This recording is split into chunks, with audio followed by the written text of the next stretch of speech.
Ernakulam CJM കോടതി പ്രതിഭാഗത്തിന് നാർക്കോസിഡിയുടെ പകർപ്പുകൾ നൽകിയതിന് പിന്നാലെയാണ് ദൃശ്യങ്ങൾ പുറത്തുവന്നത്.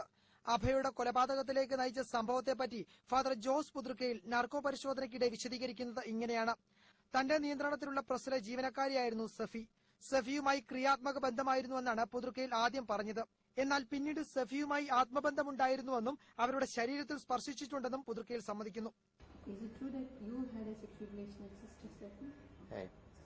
Had a relation. I have touched her body. So? Usually there is possibility for any kind of affinity or any kind of aggression. അഭയയുടെ കൊല നടന്ന ദിവസം പുലർച്ചെ പയസ്റ്റൺത് കോൺവെന്റിലെത്തി. കോൺവെന്റിന്റെ പുറകുവശത്തെ വാതിലിലൂടെയാണ് അകത്തു കടന്നത്. അന്ന് അഭയ കൊല്ലപ്പെടുകയായിരുന്നുവെന്ന് പുതുക്കയിൽ ആവർത്തിച്ചു പറയുന്നുണ്ട്. കൊലപാതകത്തിൽ തനിക്കും തോമസ് എം കോട്ടൂരിനും സിസ്റ്റർ സഫിക്കും പങ്കുണ്ടെന്ന് പുതുക്കയിൽ സമ്മതിക്കുന്നു.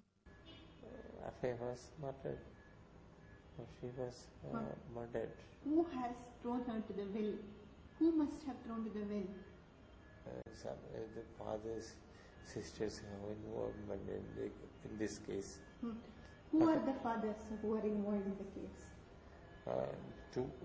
Name of two fathers. Who are the two fathers? Myself and the father Thomas Couture.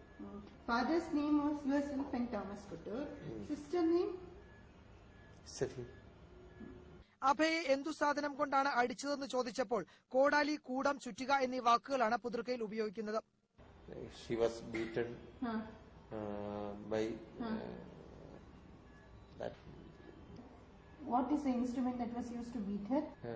Some kodali, kodam or something like that.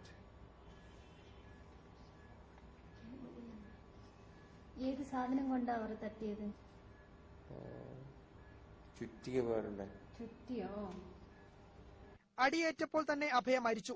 തുടർന്ന് 2-3 പേർ ചേർന്ന് അഭയെ കിണറ്റിലിട്ടു. അതിനുശേഷം കോമ്പൗണ്ട് ചാടി പുറത്തു കടന്നു.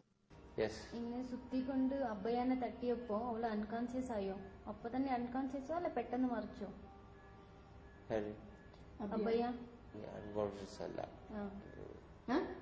അവിടെയുള്ള ഇൻമേറ്റ്സുമായിട്ട് സെക്ഷൽ റിലേഷൻ ഉണ്ടായി.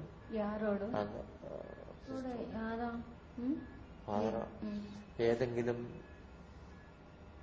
ഒരു അഭയ സിസ്റ്ററിന് കിണറ്റിനുള്ളിലിട്ടതല്ല ആരാത്? കിണറ്റിനുള്ളിൽ തല്ലിയല്ലേ, അത് ആരാ? അഭയ സിസ്റ്റർ. എത്ര ആൾക്കാർ കൊണ്ടുപോയി കിണറ്റിലിട്ടതാ? ഫാദർ ഉള്ളിലെ കാര്യല്ലേ. പിന്നെ ഈ ഇൻസിഡന്റ് ഒക്കെ കഴിഞ്ഞ ശേഷം ഇന്ന് പുറത്ത് എങ്ങനെയാ പോയി?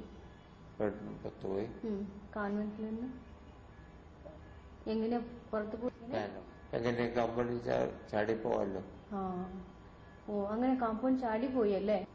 ചാടിപ്പോയി.